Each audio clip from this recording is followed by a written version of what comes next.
Hey guys, and welcome to episode 21 of CUBED, the Marvel Snap podcast. I know it's been a quick minute that we haven't done this, but we are back, and hopefully we can get back on track. Life was kicking our ass, but we kicked back and took names. So so we are back with episode 21, and it's we have seen each other in person, but it's finally nice to see you guys online again to get this going. So how you guys doing?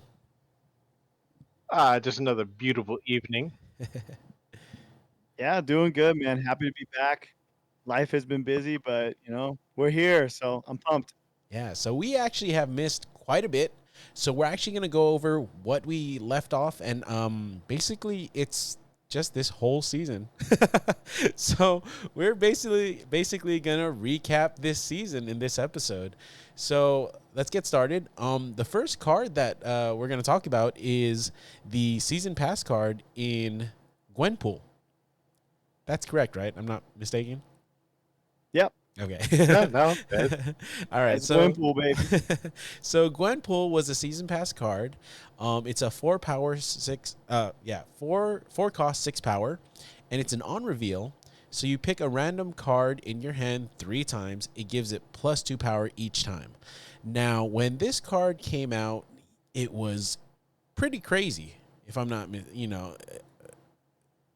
mistaken, it was like almost in every deck, and it was like, hey, let's just get as much power on the board as possible. Some people were even holding their hands to be like, okay, well, I could play so much power on turn 6. How do you guys feel about this card, especially now? I mean, throughout the whole month, we had a month to test it. How do you guys feel about this card? Let's start with you, Bok Choy.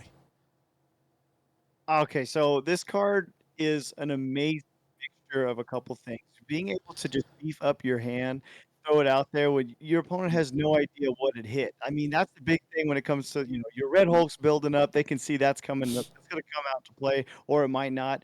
If you're pumping that and then you hit Absman on that thing, I mean, you got some power that is almost unstoppable. So, I mean, this card has been just super fun to play. I love its pluggability. You can put it in pretty much any deck and have a solid play line with her alone. So I'm a big fan. How about yourself, Don? I mean, I can definitely credit this card to taking me to Infinite this season. I ran this in a Surfer deck, and honestly, it did an awesome job. The ability for it to hit so many cards combined with your Absorbing Man is just amazing. Next thing you know, you're hitting it twice. If you hit Shaw or you hit your Brood or so many cards, it works so well to make it just really ramp up your power. So I love this card. It was a great season pass. I give it a 10 out of 10. That's pretty crazy because um, I've the first week I saw people play Gwenpool with, um, what is it, with Sebastian Shaw, with Mysterio. Because the thing is, when it buffs Mysterio, it gives it +2 power, but not only the original, but also the copies. So it was a really amazing turn 6 power play that some people were coming up with. I mean, you don't see it as much now.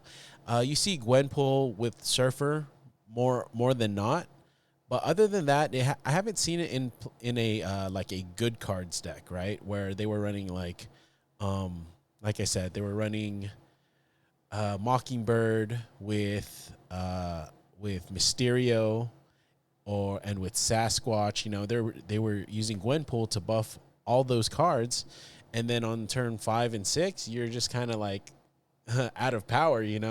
So it's a pretty cool card. But I don't know. It's not its usability is probably like mid tier. It's not. It doesn't fit in everything because it's kind of hard when you have hands with or decks that hold cards like, you end up with like 5 cards in the hand. You play Gwenpool. You don't. It's random, right? So even in like decks that have a good way of getting rid of cards, I find it hard to play Gwenpool when it's like, well, I don't know who it's gonna hit, so Mhm. might as well not. But overall, really good card. I'm glad they added Gwenpool, the character, in the game, because she's a pretty cool character, especially with Deadpool coming out. We didn't see her in the movie, but yeah, Deadpool. Spoilers. Yeah, yeah. Whoa, That's whoa, right. whoa, whoa! Easy there, man. My bad, my bad. I think that's self-explanatory. You shouldn't see Gwenpool in a Deadpool movie. So. But we'll get into Deadpool Diner in a bit. So the first card that actually came out with Gwenpool was this Thena? No, Thena was It was Bob. Eternals. It was Bob? It was Bob. Okay, so see, I don't have everything layered. So Bob was the card that came out with Gwenpool and Hydra Bob. So the card is a 1-cost, 5-power card. After each turn, this moves if a player snapped. Now, the wording of this was very difficult at first because I was like, oh, okay, this is a very good card, right? The wording to me sounds like if a player snapped, after each turn, it'll move. That's what my thought process was. Was I the only one that thought that? I mean, I honestly thought, like, coming out that if someone snapped, you'd be able to move this whenever, right? Like, oh, okay. I was thinking that you were going to be able to move it, not it just moves itself to a random spot. Okay. So it's just kind of like, if you look at it, like if you read the text, it's like after each turn, because you could play this turn 1. So if you snap turn 1, it's like after each turn, this moves if a player snapped. It should read after the turn a player snaps, this card moves to a random location. Right? Does that make sense? Yep. Yeah, because like I don't know, I think they're kind of being careful with the text that they use because of how they code things, right? So they want to make it as clear as possible, but when I first read this card, I got very confused until we used it. So let me start with you, Don. How do you feel about this card? I think it's an okay card. Mhm. Like, is it a 6,000 token card? No. Like, let's be honest. And what's really interesting, I don't know if you guys have seen this month, right? So, like, we don't have a card this week, but there were 2 cards the first week to begin with. Yeah. It seems like they could have spaced that out a little bit better, but that's whatever. This card's okay. Like, it works really well in a like zoo deck, just because you have that kind of premium 1/5 power. Obviously it started at I think 1/4 and got buffed already to 1/5. Yes. Like I said, I one-pulled it, so I don't regret it at all. But if you had to like 4-pull this thing, I'm sorry. It's okay. So how about yourself, Dakota? How do you feel about this card? Yeah, honestly, I was so frustrated. It took 4 keys to get this card, and, I mean, I was just pissed off at how annoying this thing was going at first. When they buffed it up to 1/5, starting to run some zoo decks, this card actually has gotten me some cubes, some Yeah. sneaky little cubes, because you can move it towards the end, and they don't see that coming. A lot of people forget his movability, even though it's in the text. I mean, not a lot of people probably are playing Hydra Bob, and there's good reason for it. Unless you're running a zoo deck, it's not really going to be your best play line. But I actually really enjoy this card. I'm shocked. I thought I was going to I mean, we even talked about it beforehand. I'm like, this is trash. How is this considered? And I still don't think this is 6,000 tokens worth. This should not be as expensive as it is. But I have to say, actually, I've gotten a lot of cubes from this thing, and I'm shocked by that. Yeah, so I have to agree. I'm very surprised by this card, especially now that it's a 1/5 card. 1/4, I would kind of agree with you guys that it's not a $6,000 token card, but now that it's a 1/5, I'm just like, it's actually up there with what is his name, Ant-Man, right? Like, I know Ant-Man was I think it's free card, but yeah, we get that early on, but we don't get too many strong one cost cards. And I feel like this is probably one of the premier one cost cards. It's like a move card that's not a move card, because in order to move it, it's like you have to risk it. You have to be risking Yeah. for the biscuit. So it's really weird how it's just like it isn't worth 6,000. I'd probably say with the change to it, it's worth like 5,000. Yeah, it's worth that at least for Yeah. a new card. Mm. As for a tier 4 card, I think it's a little bit better than a tier 4 card if on release. Because I believe that let's see, what was the other card that we have? You know what? Well, I take it back. I take it back. Out of all the cards released this season, I think Bob would probably be the tier 4 card out of all the other yeah. cards, because the other cards that have been released are way above Bob. And I don't think we've talked about Airshim, did we, in our last podcast? We talked about him, and I was extremely wrong about the card. You know, Yeah, I think. as usual for my great predictions, I claimed this was going to be purely a meme card that was going to have no play at any point for anything in this game. And then, the card came out and the season opened, and basically every single person you were against was an Airshim deck Yeah. over and over and over. And that's the thing. I feel like this card it's good in its own right. I don't think it's broken, but I think having the 12 cards added into deck, granted, you have double the amount of deck that you have, right? But I feel like having those 12 cards that are very random are bad for the game state, right? Like, your opponent should be able to read a little bit of what you can do. With Airshim, it's like you know nothing, right? You go into a game, and they could basically play none of the cards that they put in their deck, or they could play a card that's in their deck and they get double of, right? So it's very frustrating, to say the least, because not only does it get an extra energy every turn, which it's like getting a free Electro. The downside is very minimal, where the downside to cards that give you that extra energy, say on turn 3, like I mentioned, Electro, what's the one that discards 2?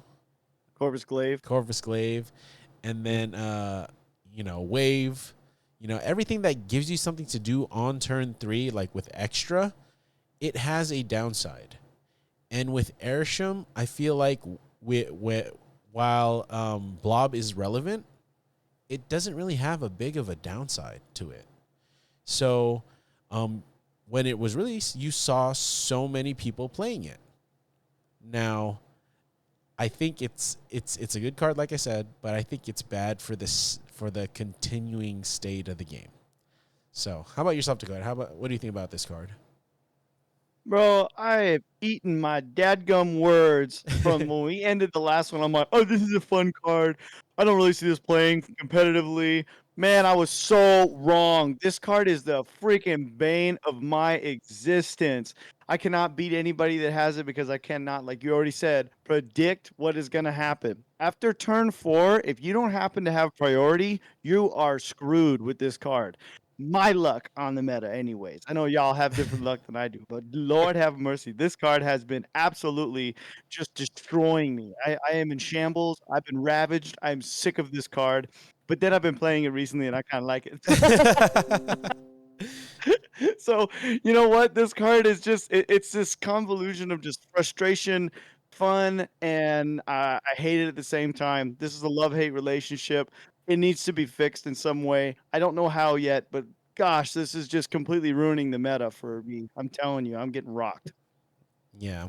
So with Airsham being so relevant right now, actually no, I've been seeing some dip in the play for Airsham because everybody has been running counter Airsham decks. So now people are running counter to counter Airsham decks. So it is kind of ruining the meta in that sense.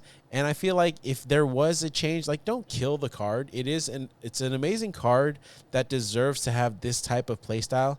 Just I don't know, they're the devs. They should have seen this coming. It shouldn't be that everybody has to go get the card in order to play the meta, right? That's what it felt like, right? If you weren't playing Airsham, you were running counter Airsham because you couldn't afford Airsham, right? Mm-hmm. So, and then now it forced people to get Airsham, right? So they made their money. Have them do something to level it out, So the next card that we have is Ajax. Yeah, so Ajax was released after Hydra Bob. And Ajax reads, it's a 5 cost, 7 power. It's an ongoing, +1 power for each card in play afflicted with negative power. Let me start with you, Dakota. How do you feel about this card? I think this card has some really fun play lines. The deck that I ran with him during the weekend missions was more of a clog route, utilizing debris into hazmat, also doing a little bit of Doctor Octopus and some Baron Zemo. It was an idea of like a little bit of disrupt, negative, toxic, and it was fun. I really enjoyed it. It's again because of Airsham, it had a lot of counters because people were able to kind of get things out before I could get cooking with it. If it was a deck that wasn't Airsham, I really wiped the floor with these people. It Yeah. was fun, man. So I like this card. I think it's still missing a piece that I don't have yet, but yeah, I think that this is actually a lot more enjoyable. It's not great, but it's definitely an enjoyable card if you're running that style of deck. Okay. How about yourself, Don? Look, I think this is a really fun card. Mm-hmm. I think when I was playing for the weekend missions and just doing some general stuff, it fits well into a couple different types of decks, like a high Evo abomination build, right? Yeah. And it's fun. I think the big problem with this card is you literally have one card that just makes it useless, and so Yeah. the fact that Luke Cage just completely makes this whole, I mean, the entire type of deck, like the giving people negative power deck, it makes it, mute, right? I think that's a big problem with why you probably don't see as much Ajax play right now. Because like it's fun to play. It's fun to just go be like, oh, let's just reduce your power, reduce your power, reduce your power. But when they can just put one card down and just ruin your whole day, it kind of sucks. So part of me hopes that they take the Luke Cage and fix him a little bit. Just because like him being able to just make it so zero things get changed, him just being on the field in every area, it Mm-hmm. really kills his style. And I think there was an update to him, but we'll go over that in a bit. But yeah, I feel this card, it was a good addition to the game. There, like Don and Dakota mentioned, there wasn't too many decks you could play with him. It was either a clog hazmat deck that did really well, or it was the high Evo abomination route. And, for me, those two decks weren't really my playstyle. So when the weekend missions came up, I just, hopped into Conquest and got those done. And I don't ever see myself playing that type of meta. You know, knock on wood, I might change my mind, but I really enjoy, you know, decks that have very a lot of different play lines, stuff that you could kind of like juke your opponents. But I feel like with Ajax, you have to play him on turn 5 for him to be useful, or a Sarah turn 5. That way you could play Ajax, Hazmat, and another card, you know, with it. But, or, you know, play Magic to have a turn 7 where you could play Ajax and Hazmat on the same turn. But like what Don said, with Luke Cage being like a 1-card counter, if you draw that, you snap. You know, you see a person clogging your lane and starting to hit you with negative power, and you're like, okay, well, I just got to draw my Luke Cage, and then, you know, they're SOL. Because what they need, if what they want to power up Ajax, is they want their cards to stay negative. So a deck that runs Ajax doesn't run Luke Cage. So, I mean, if they do, they're definitely countering themselves, right? Mm-hmm. So it's very a weird play style where if you are running Hazmat in most decks, you are running Luke Cage. So you negative everything, but yours stay, you know, positive. So, but with Ajax, it's completely the opposite way to play. Really cool card. Hope it gets more support. Hope we see more negative power kind of plays that we could do. But like I said, not my play style. So the next card that came out was Copycat. Now, Copycat is when it's a 3-cost, 5 power. When you draw this card, steal the text from the bottom card of your opponent's deck. Now, let me start with you, Don. How do you feel about this card? I think it's another interesting type of card, right? So being able to steal from the bottom, honestly, like when this was played against me, I kept forgetting sometimes that they were stealing from my deck. Yeah. And I'd have a card pop up, you know, because there were enough draws, and I'm like, why isn't this card working right? And then I'm like, oh yeah, they copied my card. Okay, well, here. I like this card. It's kind of one of those interesting, like, it stops what they do. It also gives you a play line that maybe you weren't expecting. So it gives you just a little bit more ability. I mean, like, let's say you're playing against a Hella deck, right? All of a sudden, Hella's at the very bottom. You stole their Hella. There's a really interesting effects that can happen with this card. Okay. How about yourself, Dakota? Yeah, this one is a really good disrupt card.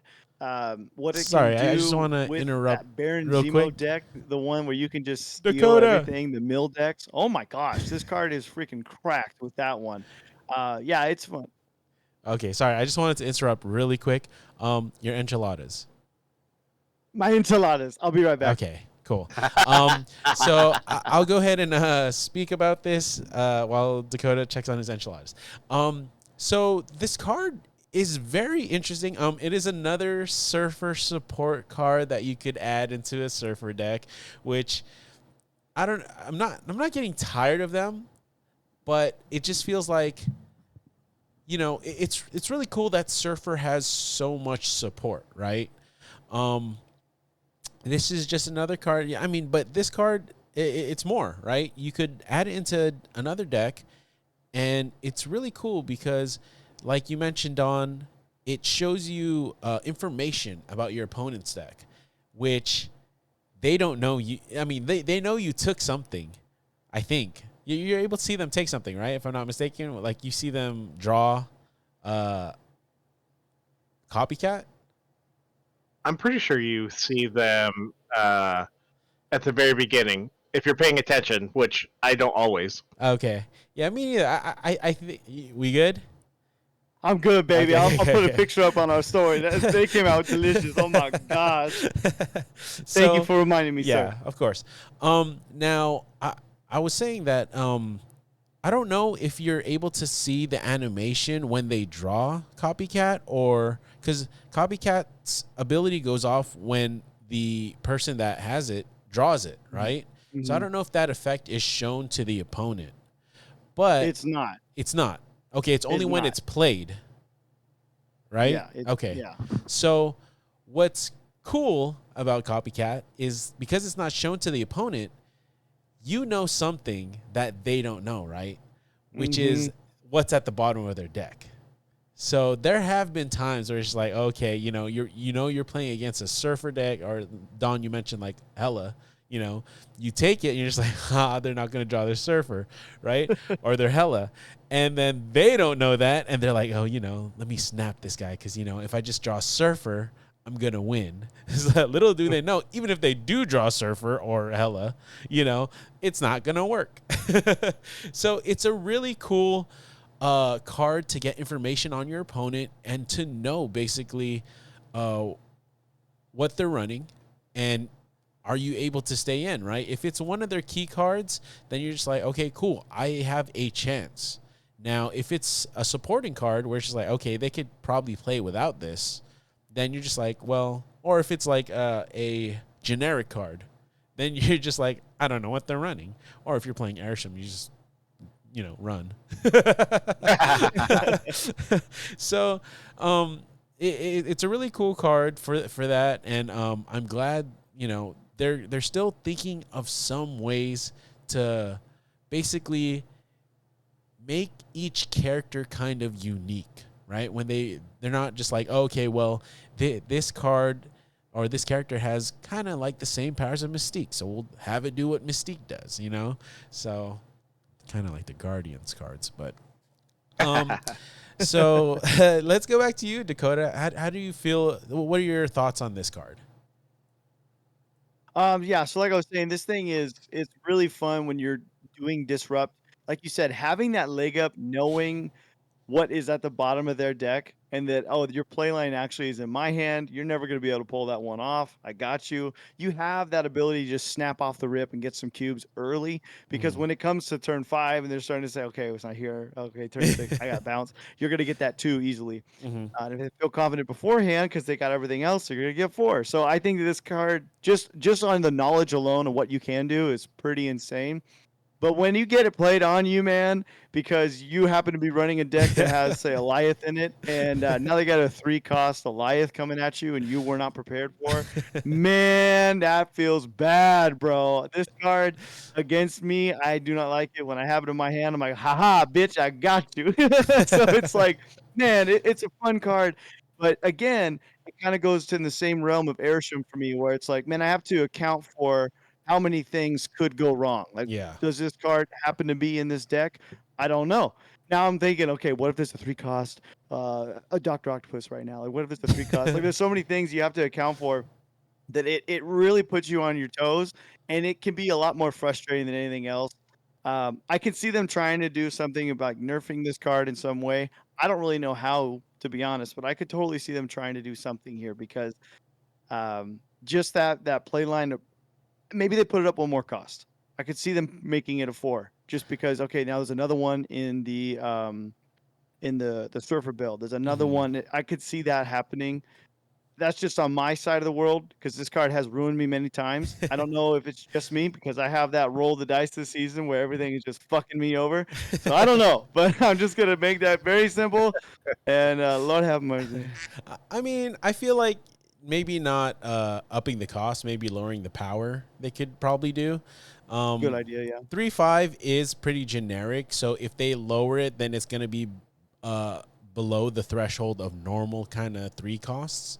Uh, but like you mentioned earlier, it could take an Eliath, but it also could take a Bob, right? An Hydra Bob, and the effect is great when you know how to use it, but it's not always going to be usable. So Yeah. I've had my copycat copy Mystique before, and I wasn't running any ongoing, so it's like it's a toss of a coin, and like you said against Airsham, you might take something that is not even in their deck. So how would Yeah. they don't even care about it, So it's like a dead card in your hand sometimes. But I feel like because it could be a dead card, I feel like that's why they gave it the 3-5 power, You know, at least if you play it, you know, in a surfer deck, it actually holds some value. It goes up to 3-7. So I can see where it is, but if they bring it down to 3-4, 3-3, I could totally understand that too. So the next card that we have on the docket is actually that was the last card, but the most recent card that was in, why are you laughing? The docket, it just got me. The next card that we have that, you know, everybody has been trying to obtain. Let's start. Well, it's Cassandra Nova, you know, no drum roll. But it's only obtained right now in Deadpool's Diner. And so Deadpool's Diner is, you know, a very quick summation of the game mode. It's a new game mode where you basically wager what's called bubs. It's the currency in the thing. I don't think you can go below a certain amount anymore. They patched that.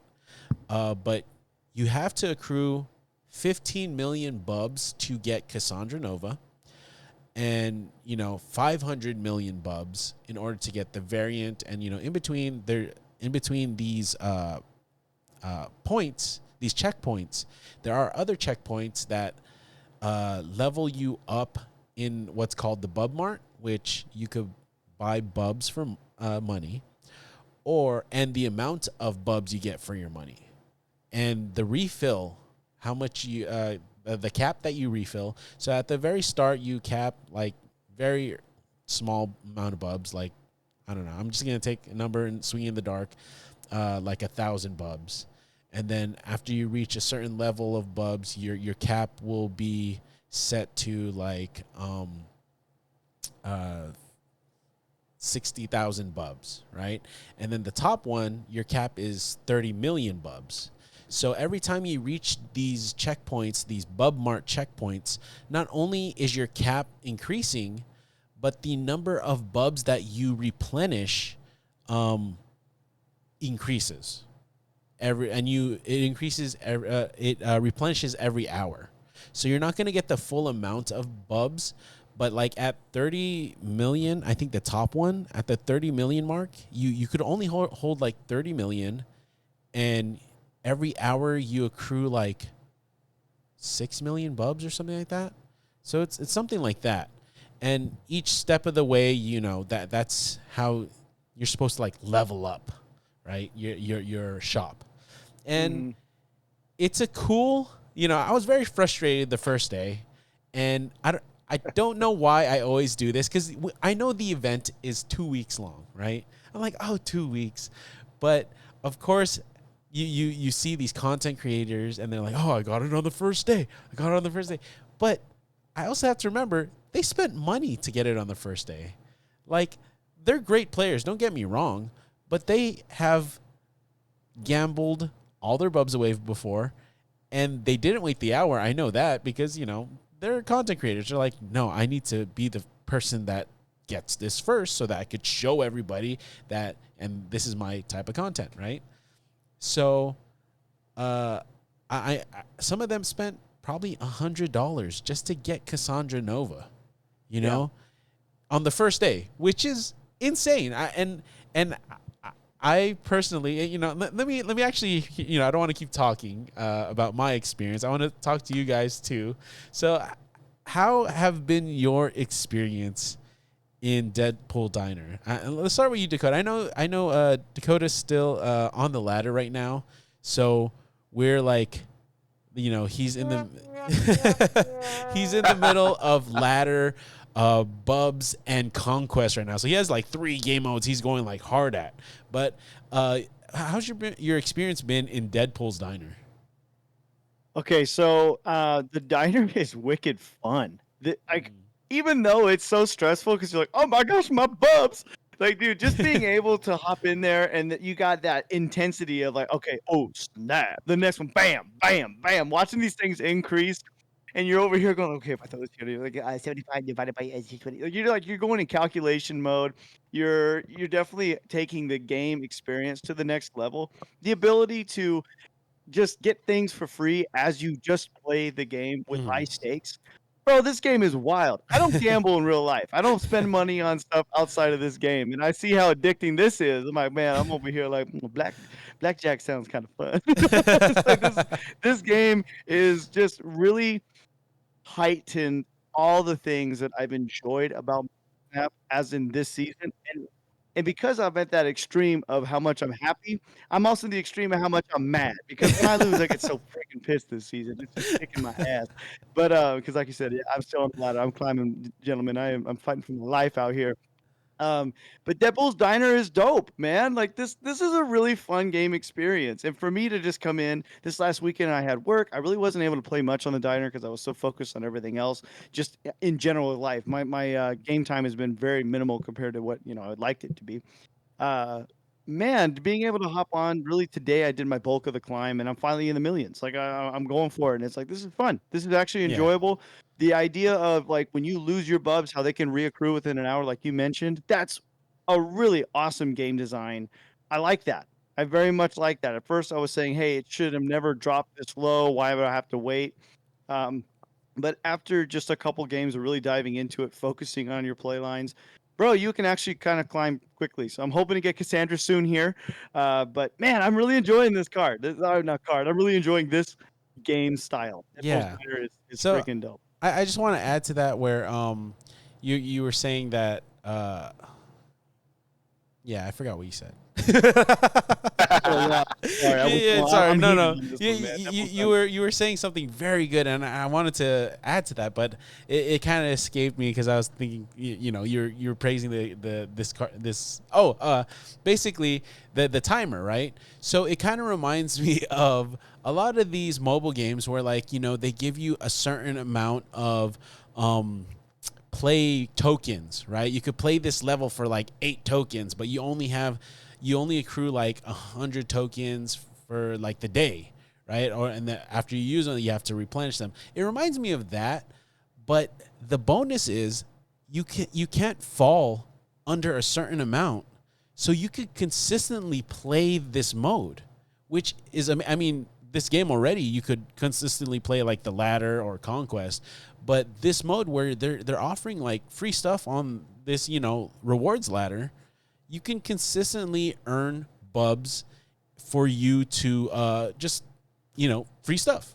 And it's a really, like you said, it's a really great concept that they came up with. It wasn't great when it first came out, but they've made changes to it. I'm not as frustrated anymore. I'm very happy. My blood pressure is nice and low, But I definitely, like I said, that first couple of days, I was just like, no, like I've got to wait an hour for it to replenish. There were times where I was just like, should I be spending money in this? And I promise you guys, you don't have to. Stick with it. Be smart when you play. You really don't have to spend money. Like I said, the content creators do it because they want to get the card first. They could play it on the ladder. They could show, hey, look, I got this. You don't have it yet. I do. So I want to go to Don because he's very close in finishing his ladders, which is very exciting. So how has Deadpool Diner been for you? Matt, I think this is one of the coolest things they've actually done. And I think it works in a couple ways. There was no card this week, right? Yes. Other than this card, which means that I didn't have to spend my keys. I could accumulate another key to be ready for next month, right? Yes. But I'm also getting a new card this month, right, or this week, which is great, right? Yeah. Yeah. Do I have to go earn it? Do I have to play through it? Yeah, of course. But you know what? I kind of like that, especially with the idea of like, okay, yeah, I'm gambling. So there were days where like you're just gonna go up. I think the first day I was at like 400K, but then the next day I just got rocked game after game after game. So it was kind of this kind of up and down, ebb and flow of this whole process. For me as a more casual sometimes player, like I just wanted to get the card. I'm not worried about getting to the 50 million or the 500 million. Sorry, but also like you get a little bit closer and you realize, hey, it's not that hard to get that 500 million. You know, it just a couple of wins and you're there. Yeah. The last thing I really want to mention is this game mode has really shown a lot about the community, right? If Mm-hmm. you have players out there who are just donating bubs, right? Mm-hmm. They're going in, they're like, hey, they have their the avatar, right? They're like, hey, fist bump, hey, I'm losing, right? And they're literally just going out there and be like, hey, you get the card too. Go get it, Mm-hmm. right? Um, I love that. Now, don't get me wrong. Every time there's some great people, there's one or two people who are out there trying to game the system, Yep. right? But you know what? If you're paying attention to how that all goes, it's amazing. Like, and the fact that people will play this game just to help other people kind of get up, you know, and that's just before the alliance thing all kicked off, you know. I think that it just says a lot about the community and the quality of players that are out there. Yeah, I agree. You know, like everybody deserves a free card, right? Especially like you mentioned on there wasn't a card released this week. So for us to be able to obtain a card like this, I hope they bring something like this back because grinding for those keys every week, you know, it would be cool if it was possible for you to get four keys every week. It is not, right?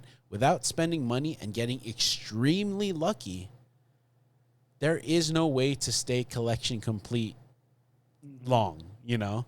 So it's cool that they actually introduced this mode where it's like, oh, yeah, you can obtain the card. Grind, just grind, and you can get the card. Hey, save that key, you know? I will put some fire variants in the the spotlight, but you know, if you want to use those keys, use those keys. But you don't have to. I did. But you know, it was a fire variant. So, and lucky I got the variant I wanted on one. But yeah, Straight up, bro. yeah, Yes, God it, is good. it's an amazing way for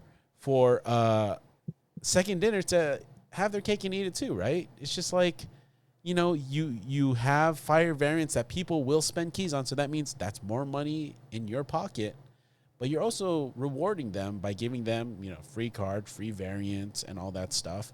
So it's very cool that they're looking into different ways of expanding their player base, right?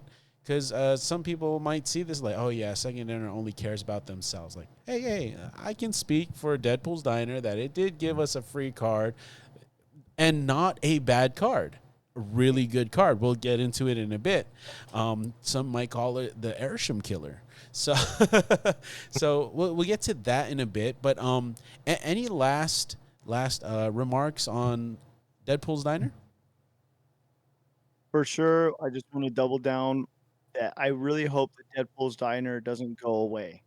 This idea of being able to add a little bit of spice to every season, to be able to get a card for free, to be able Mm-hmm. to get free bundle type of stuff with your borders and everything else. This makes the game much more enjoyable, and you can see that in the comments alone on its social medias. People are excited about it. Like you said, the first day was frustrating and it was annoying, but as you play, dude, watching the comments change was the awesome thing to see. Mm-hmm. This is healthy for the game community as well. This gives the game a lot more life, and yeah, I really hope that they continue to do stuff like this in the future. Yeah, like to reiterate what Don said, like the community after obtaining the card, giving back to the other players in the community, because the other thing about Deadpool's Diner is the top 100 people worldwide who accrue the most amount of bubs gets a title of best bubs, which is cool. You know, it's cool. You know, you could say I grinded this mode out. But for people that it's not reachable, right? I just want to get Cassandra Nova, which is 500 million. Like there's people grinding billions of bubs just to get that. And, you know, people are like, I'm not going to grind that much. I'm going to give back. So every time I see somebody, like Don said, I will snap. I will say I'm losing. Typically, they use the Cassandra Nova avatar, just to let you know, hey, I obtained it already. So, but like Don said, some are gaming the system. Some are putting on the avatar. They're saying, I'm losing. Start to play their best. Right. So stay on your toes. If it's a real donator, they won't play a thing. And they will snap. They will say, I'm losing. So just be aware of that. So yeah, really cool game mode. I hope if they don't keep it around, they do another game mode that's kind of similar, right? They stay on this track of like, hey, at least one time a month we'll give you a chance to earn a free card, right? Because like Don mentioned, week 1 we had 2 cards, and then every other week until this week we had a new card. So give us the opportunity to get at least one free card. It makes it feel attainable. So 100%. So really quick, I want to go into the OTA that happened. I'm just gonna mention it really quick. I know we posted on our Instagram about it at CUBED, the Marvel Snap podcast on Instagram. So I'm just gonna read this really fast. I know we want to get under a certain time. So the blob got changed where it can be moved now. Hit Monkey got 1 more power. He switched from a 3-2 to a 3-3. Bob, like we mentioned before, changed from a 1-4 to a 1-5. Lockjaw changed from a 4-5 to a 4-4. It lost 1 power, but it could be used as many times as possible in a turn now. Mockingbird went from a 5-9 to a 6-10. Ravona Renslayer went from a 2-3 to a 2-2. So she lost 1 power. Sauron went from a 3-3 to a 3-4. So he gained 1 power. And Viper changed from on reveal, one of your other cards here switches sides. It's not random anymore. It's the lowest power card switches sides. And she stays at a 3-5. Werewolf went from Werewolf by Night went from a 3-1 to a 3-2. So that was the OTA of July 18th. Just real quick, I want to ask you guys, what's for you guys, what's the major change on this OTA for you? Let me go ahead and start with you, Dakota. I think the blob getting its ongoing removed. I know that they were trying to make it initially so that the card wouldn't be able to be picked up by Mystique because that was an issue with Airstream decks. You could do blob, then freaking throw out Mystique, and then you could even, if you wanted to, throw on Absman. Yeah. It's a wild thing. So the one thing I'm frustrated about is the whole idea of the blob is he can't be moved. I think they need to change the text a little bit there. They don't have to make it ongoing. They can just make it so it's still comically accurate. Besides that, that's my only gripe I had with everything else. That's about it. Yeah. Okay. So how about you, Don? What was the major change for you for this OTA? Yeah, I mean, I think that really hits it on the nose. It really was one of those things where all of a sudden, and weirdly enough, how did we not know this so long ago that this had the ability to do that? That Mystique could just do this to this card. I mean, I feel like we discovered it this season. But anyways, I think it's been nice to see them try to adjust the little things, right? So they see that Hitmonkey has been played that much recently, so let's kind of shift that up, make him a little more viable. I like that they kind of took some of the power off since we started seeing so much more of Ravona Renslayer, right? She was going and being played quite a bit. In fact, I've played her a heck of a lot this season. But having her lose a power was nice. Apparently, Sauron stole that power from her, and absorbed it. So let's see if I could say anything else to keep Mark having to type and catch up with these things. Let's talk about strong So, overall, like I don't think anything was huge changes. I do definitely think that they need to see if they can make the blob not move again without making it ongoing. Okay. And I don't think that would be too difficult. Okay. Well, for me, I feel like the bigger change of this OTA was Viper. Like they made Mhm. her viable in the greatest sense, where you didn't know what her identity was in the game. You knew you wanted to send over a negative card, right? But if you didn't get her on turn 3 to play her, then you're just like, well, do I play on my hooded lane? Do I play on my what is it? Sentry's void lane? Where do I play, right? So now with the change to her already switching over the lowest power card, I feel like it makes her viable again, where it's just like, okay, I can include her and I could play her at any point of the game and I don't have to worry about it. Where she's a threat on turn 6 now, where it's just like, oh, okay, I don't only have to, Annihilus. You have to worry about Viper now. So I feel like them buffing, just rewording this text makes her so much more viable in the game or in the deck that she's meant to be run in. So I think she was definitely a winner in this OTA. Now, there was an OTA today, but I haven't actually seen the post on it, but I have seen it on the Discord. So I'm going to go ahead and read it from the Discord, and then we'll go over it. So the balance was Uatu. I don't know. I'm just going to check if it's live right now. So Uatu can actually see all lanes now. So, okay, so it does say at the start of the game shows you unrevealed locations to you. So it shows you the two unrevealed ones now. Moon Knight, he discards a card with even cost from each player's hand. So it's cool because I was actually playing against a discard deck that was running Moon Knight.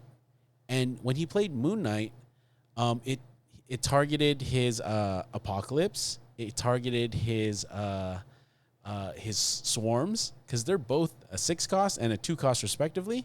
So they're even. So it targets even cards, it's an amazing change to it because it's targeted now. And it also targets the opponent's even cards. Now, I was playing a Surfer deck. So when I had all 3s in my hand, it didn't discard anything. It was amazing. So this change was really cool because now it could be targeted. You could know ahead of time, like, okay, it could discard this card or that card.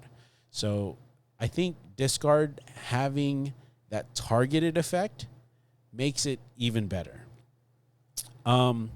Shadow King, he has no text change, but setting no longer considered raising or lowering power. So the interaction with Luke Cage is not viable anymore for Shadow King, because when Shadow King sets the card to its original base power, it's not considered lowering, it's not considered raising. It's just going to do whatever the base power is. Blink, the old card would swap the last card you played with a higher cost card from the deck. Now, it says swap the last card you played with a card that costs more from your deck. What they meant there was basically Blink wasn't taking into account cards like Fastos, right? Fastos has the ability to discount a card in your deck. Now, when, say, you play a Killmonger, which is a 3 cost, and you play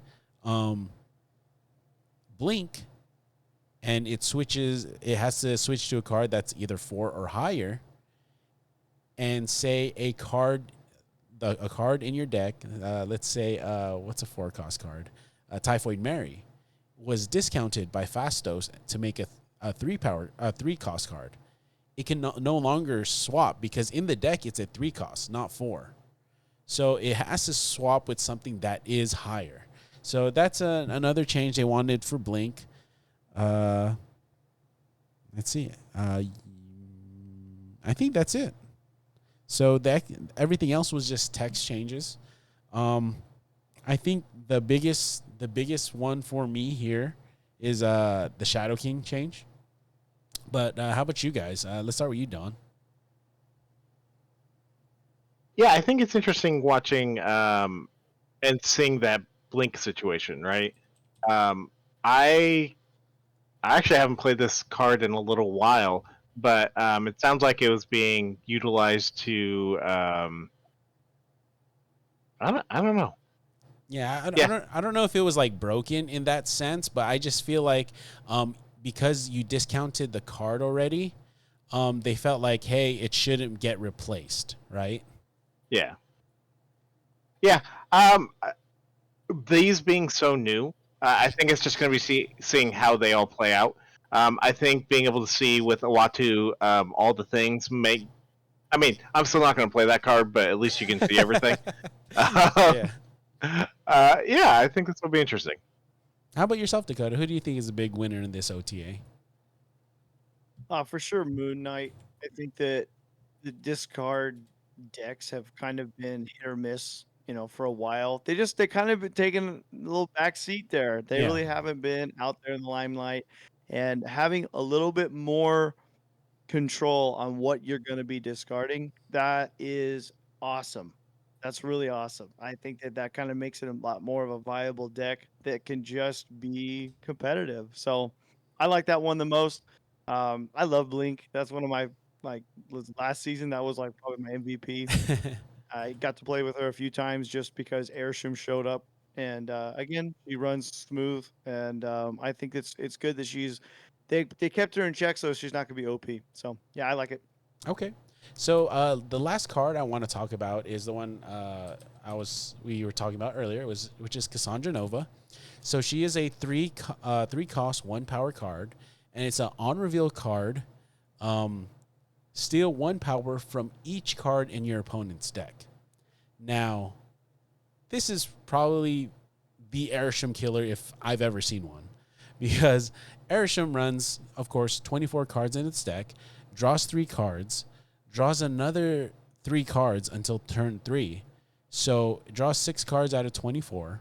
That means if you play Cassandra on turn 3, you're getting plus 18 power. Did I do that math right? I did. I think I did. Probably 17 because you draw one. You draw 1 card on turn 1. That's right. So you have 4. So yeah, you get plus 17 power if you play on turn 3 against an Airsham deck. That's not to say if they're playing, what is it, Thanos in the Airsham deck, which I've seen it. Just we've done it just to have fun, but but imagine it's insane. Now it's very funny that when you do put it into a deck, you don't see any Airsham, but that's besides the point, right? So let me start with you, Don. How do you feel? Or how do you feel about this card? I like it. Obviously, Airsham has been plaguing so many people for so long. So having this plus Darkhawk, I think it makes a big difference in kind of seeing that go out of the meta, where you don't necessarily have to nerf that card the way it probably should have been nerfed earlier. But this balances all that out. Plus, like we've gone over so many times, the way you got this card was so much better than what we've gotten in a very, very long time. So overall, I think it's a fun card that's going to fit into so many decks to just have a good time. I mean, you can play this with Ajax, like we talked earlier. I mean, there's not really a deck this doesn't fit at least a little bit in there because we know how many games we've lost by 1 point. Yeah. This definitely. I mean, even if you're playing it on a regular 3-turn, right? It's going to be a 3-6, 3. something like that. If it's a typical 12 card deck on turn and you draw 4 on turn 1, 5, 6, you'll gain 6 power on turn 3. Yeah. So I mean, a 3-6 3-7 is nice. Yeah. A 3-7, and you know that every one of their cards is going to be a discount. Like playing this versus Scorpion on 2, or even playing those Oh two man, together, right? yeah, Now you're starting to reduce their power a lot. yeah. And I could only imagine like if they didn't get their Deadpool on turn 1, 2, or 3, and you play Cassandra Nova, you can't double zero. So, so how about yourself, Dakota? How do you feel about this card? I want it.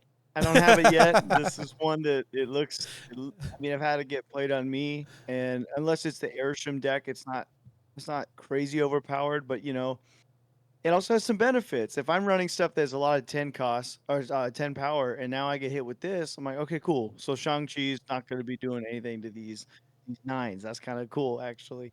So it's interesting how it runs. I think that it's also funny its timing. Granted, when Loki was out in Loki's season, Mobius showed up at the end. Okay, Yeah. Airsham is not in the same season, but it coming towards the end of ours, if you look at the way the weeks are, I think it's kind of an interesting way to be like, okay, we gave you a card that you can go rampant with and just ruin everyone's lives with. But here's the cure. Yeah. So I'm excited to get this card. It also runs good in the Airsham deck. I've seen you play it, Mark. I've seen Don play it, and I think that this is something that I'm very eager to get. I'm hoping I can get it soon. And yeah, that's pretty much my opinion on a Cassandra Nova. All right. So the last thing before we go, I want to talk about Alliances was released today, and Alliances is amazing. We do have an alliance started. So if you guys are interested in joining the Cubed Alliance, go ahead and search up Cubed and message me on Instagram. It's at ggMarcLee. MarcLee is spelled down below here, but add 2 G's before it and hit me up on Instagram, and we'll talk about it, because we are looking for more members, and we're looking for more people that are active in our community on our Instagram.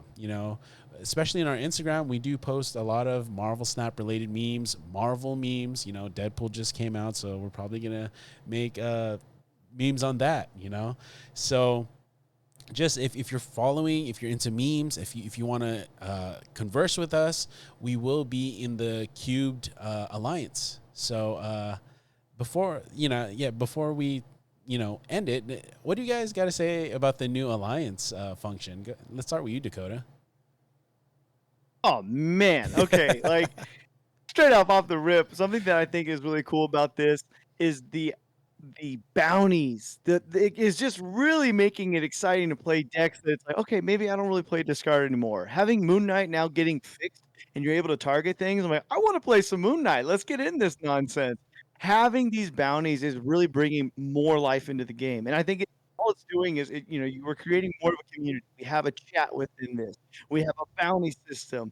We are getting free things by playing the game. This is doing nothing to benefit the game. And I think that's a wise decision by Second Dinner. So, honestly, they're finally listening to people and doing things. Everyone's been craving for that new game mode. Everyone's been craving. This is combining everything together. And I'm pumped about it. I am very excited. How about yourself, Don? Yeah, I think it's going to be great that just building the community, right? So you're going to start building your own alliance of guild, team, whatever. We're going to be building our own group of people, and having the ability to have chat in the game is going to be real super nice. The ability to share decks is actually going to be a lot easier with the chat feature. So as you're going through, it's like, man, I just can't break through the season. What's everyone running? Yeah.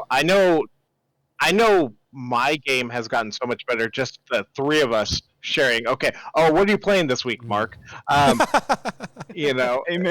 brother. I've become so much better player just from the three of us. I'm looking forward to having 30 people to bounce stuff off of, right? It's going to be a lot of fun. I think the bounty system, like Dakota said, is a great way to kind of get out of the. Sometimes the game feels a little mundane and stale. Like you're just like, well, I have to finish the mission, so here we go. Where this is like, okay, go play with these two cards and win the game. So you know, it's a nice, refreshing kind of change of pace. Yeah, and I feel like it's nice that they limited it to 30 people. That way, it's not like, oh, okay, everyone's in this person's alliance, right? And he's taking everybody. And, now you have to be like, okay, well, who's willing to join mine? Not only that, but you have to be kind of picky, right? And, I'm not saying we're picky, but I'm just going to say, like, of course, the content creators are going to be picky because they have a whole community. So it's gonna they're gonna fill up, the first hour. They just like, okay, probably who's subbed to me the longest, right? I'm gonna give it to them. So so it's kind of another way for content creators to make money. I guess you could use it that way. I don't know if they are. I'm just saying it's something. If we had a Patreon, it could be like, oh, hey, yeah, be added to the alliance. So it's something that you can monetize. I do want to say that if anyone wants to pay me to get into the alliance, I am not above being bribed. Just I'm gonna throw it out there. So, all right, you get 5 spots. I get 5 spots. Dakota gets 5 spots. Don't tell Mark and Dakota about this because I'm not splitting the money. Oh man, so yeah. Oh, you second dinner with your greediness, bro. God damn. So, like I said, hit me up on Instagram, or hit us up on @CUBED, the Marvel Snap podcast. Then you can get all 3 of us. But right now, we all have the power to invite people, to accept their invite, to reject their invite. We're not going to try and reject people, but sometimes, if it comes to a cap, that's how they made the game. So unfortunately, that's how it is. I'm not saying we're going to fill up right away. I mean, I think we have 6 out of 30. So we have many spots. If you're interested, let us know. We'll talk. We do want active people because we want a like Don mentioned, a community to bounce things off of. And if you enjoy memes or something like that, it's really cool to talk to you guys on @CUBED, the Marvel Snap podcast on Instagram. So go ahead and hit us up. Other than that, thank you guys for, sticking out with us. I know, like I said, we haven't done this in about a month, but we're going to try and get better at this. Hopefully we can do it on a weekly basis and kind of just do like quick episodes just to keep content going, right? It doesn't have to be long episodes. I know we did say it was going to be quick today. We're about an hour 15 right now. So, but we're on drops, baby. So, oh yeah, I forgot there are drops at the moment. So yeah, and it's our fault. We should have been doing this while the drops were all fresh, but we'll get on it. So please forgive us for that, and hopefully we'll stick to it. So anything else you guys like to add? Start with you, Dakota. Oh yeah, again, just a shout out to those who have been messaging us and just loving our content. You guys are awesome. Thank you for allowing us to just goof off and do this. And just the fact you want to hear what we have to say, it means a lot. I'm really excited for the alliances. For those that have joined, like we've been talking for a while on the DMs. You guys are dope. I'm super happy to have you a part of this team. I know that we're just gonna have fun in here. So thank you. Thank you for even wanting to come into this freaking league or alliance with us. Like it means a hell of a lot. So respect to everybody out there. Love you guys. Thank you for it. All right. Yourself, Don? Again, I just want to reiterate, I am not above bribes. No, but at the end of the day, I really look forward to this new mode. The alliances is going to be awesome. I know most of the time the people on Instagram, you're talking to Mark, you're talking to Dakota more often than not. I do look forward to kind of chatting with some of you here and there. And like I said, I look forward to just how this is going to grow. And anyone who's just hanging out, watching our meetings, like we have way too much fun doing some of this stuff. And the fact that you guys are enjoying it, we love you to death. Oh, and before we go, I just want to remind everybody that credits restore every 8 hours now. So you're only going to get 25 credits per the 8 hours, but in a day you'll get 75 credits instead of 50. So just be aware of that. Make sure to collect your credits before they expire. And one hits us in about 15 minutes. So we will catch you guys. Thank you, and have a good night. We will catch you guys in the next episode of Cubed, the Marvel Snap podcast Alvito say bye-bye. and Alliance.